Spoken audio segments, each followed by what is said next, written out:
सो hey guys, welcome back. तो आज हम ये बात करेंगे कि जिस तरह से अमेरिका अफ़गानिस्तान से वापस लौट कर गया है, तो इस मौके का फ़ायदा उठाना चीन चाह रहा है। लेकिन चीन के सामने क्या अवसर हैं अफ़गानिस्तान में और क्या चुनौतियां हैं, इस पर आज हम बात करेंगे। तो इससे पहले हम ये जान लेते हैं कि अफ़गानिस्तान से अमेरिका की वापसी के बाद एक नई इस क्षेत्र जो है यूरेशिया का, इसमें एक वास्तविकता को जन्म दिया है उनका जल्दबाजी से वापस लौटना, जिसके बाद तालिबान द्वारा अफगानिस्तान पर तेजी से कब्जा कर लिया गया। यूरेशिया के क्षेत्रीय शक्तियों, विशेष रूप से चीन के लिए अवसर और चुनौतियां दोनों प्रस्तुत करता है। अफगान तालिबान और चीन के प्रतिनिधि जुलाई में तियानजिन में मिले थे।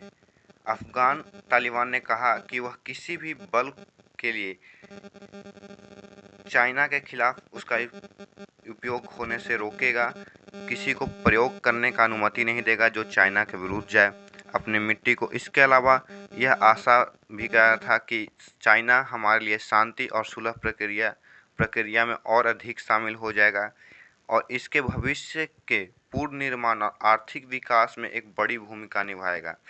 काबुल के अधिग्रहण के बाद चीनी विदेश मंत्रालय ने अफगान मामलों में विशेष दूत जो थे सियायोंग ने कहा कि चीन अफगान संप्रभुता और क्षेत्रीय अखंडता और स्वतंत्रता का सम्मान करता है और चीन अफगान लोगों की इच्छा और पसंद का सम्मान करता है।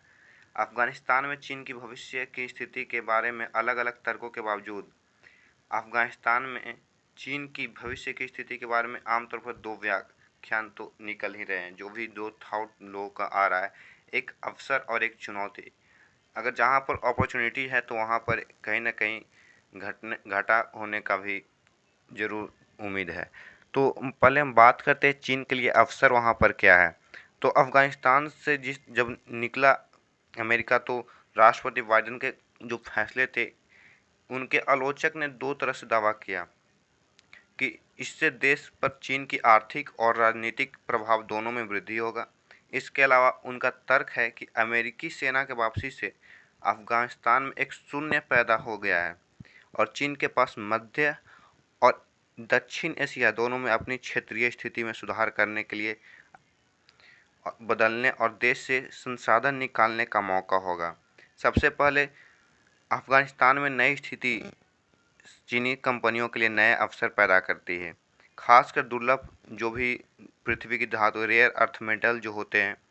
इनमें बताया गया कि $1 ट्रिलियन से लेकर के $3 ट्रिलियन के बीच में अनुमान लगाया कि यह अफ़गानिस्तान में इतना तक है, जो कि 2020 में ही इसका एक तरह सर्वे निकाला गया था।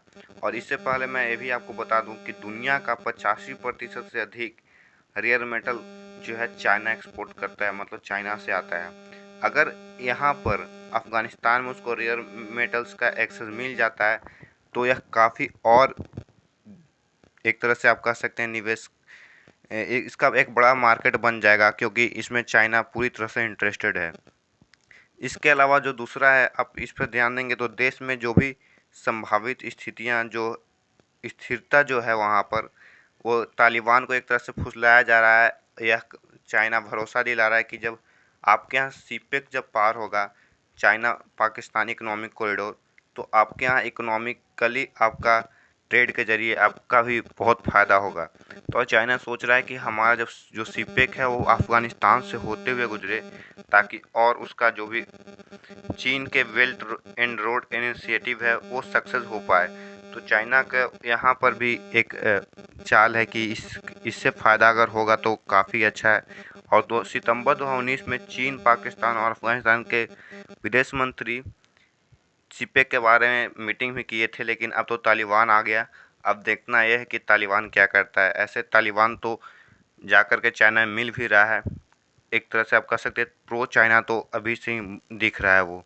इसके अलावा जो है तीसरा, आप यह पॉइंट कर सकते हैं कि अफ़गानिस्तान को बेल्ट एंड रोड इनिशिएटिव के तहत दक्षिण और मध्य एशिया के बीच संपर्क बढ़ेगा और इसका परिणाम स्वरूप व्यापार, निवेश और ऋण जो भी कर्ज हैं के मामले में चीन के आर्थिक प्रभाव में वृद्धि हो सकता है।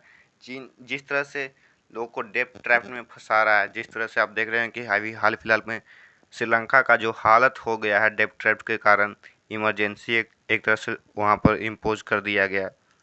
तो इसी तरह से चाह रहा है कि हम कई और देशों को, जैसे पाकिस्तान हो गया, अफगानिस्तान को भी सोच रहा है कि इसी तरह से अपने जाल में फंसाया जाए।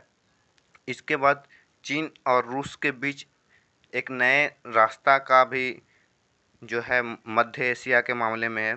इससे आगे जो है इसका दोनों का व्यापार काफ़ी बढ़ जाएगा। एक तो ऊपर से ही चाइना को बहुत इजीली व्यापार कर लेता है रसिया से, लेकिन इसके बाद अगर हो जाता है तो सेंट्रल एशिया को पूरी तरह से, जैसे पाकिस्तान, ईरान, अफ़गानिस्तान हो जाएगा, तो जितने भी गल्फ़ कंट्रीज हैं वहाँ पर चाइना बहुत इजीली पहुँच सकता है। अंत में आप यह कह सकते हैं कि स्थिर अफ़गानिस्तान चीन के नेतृत्व वाले शंघाई सहयोग जो भी थे, इसके लिए महत्वपूर्ण भूमिका निभा सकता है। 2012 के बाद से अफ़गानिस्तान इस जियो में यदि तालिबान सभी राज्य क्षेत्रों को नियंत्रित करता है तो वह फिर से पूर्ण सदस्यता के लिए आवेदन कर सकता है। एससीओ में अफ़गानिस्तान की सदस्यता क्षेत्रीय सत्तावादी नियमों और मानदंडों को बढ़ाएगी। चीन की यह पश्चिमी और दक्षिण पश्चिम हिस्से में चीन के कम करेगी और मध्य एशिया में चीन संपर्क किराए पर लेने वाले अभिजात वर्ग में संरक्षण का विस्तार करेगी। और इसके अलावा जो भी वहाँ पर उइगुर मुसलमान पे जो अत्याचार होते रहे, अगर तालिबान को फुसलाने में, मनाने में अगर सक्षम हो जाता है तो चाइना का एक बहुत बड़ा टेंशन वहाँ पर कमेगा।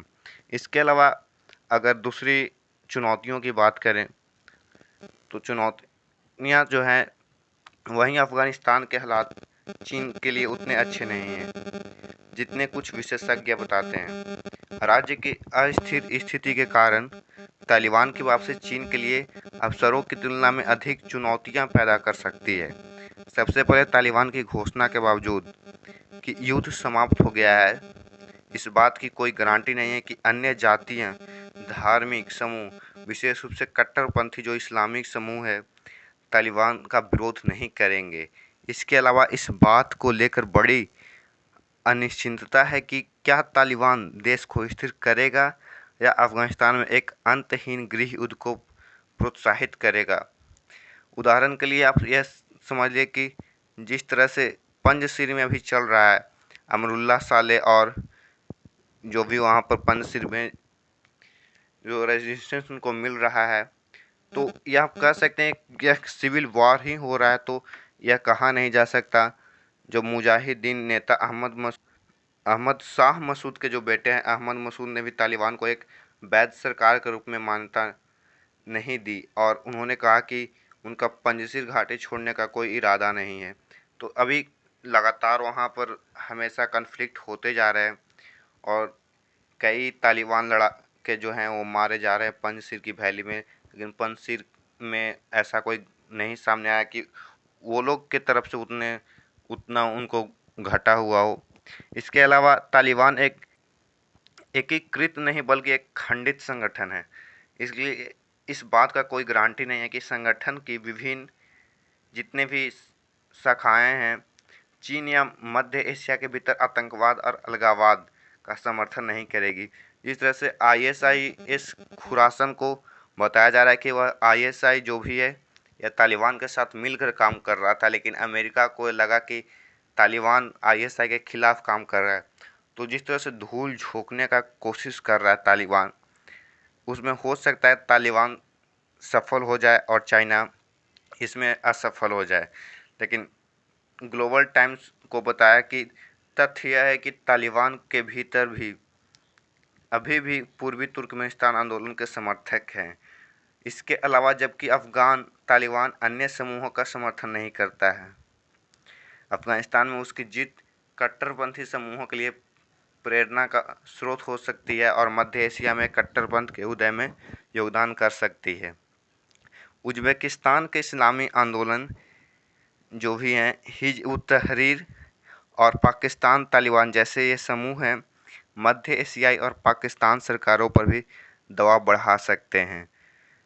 इसके अलावा क्षेत्रीय राज्यों में अस्थिर कर सकते हैं और चीन निवेश को धमकी दे सकते हैं। जैसे अब पाकिस्तान में जो भी बलूचिस्तान का जो इलाका है, कई सारे हमले हुए हैं, रिसेंटली अगर कुछ दिनों में देखें तो कई सारे इंजीनियर्स मारे गए थे, 13-14। उसके बाद कराची में भी ब्लास्ट हुआ, जिसमें उसमें भी शायद 2 लोग मारे गए या घायल हुए थे।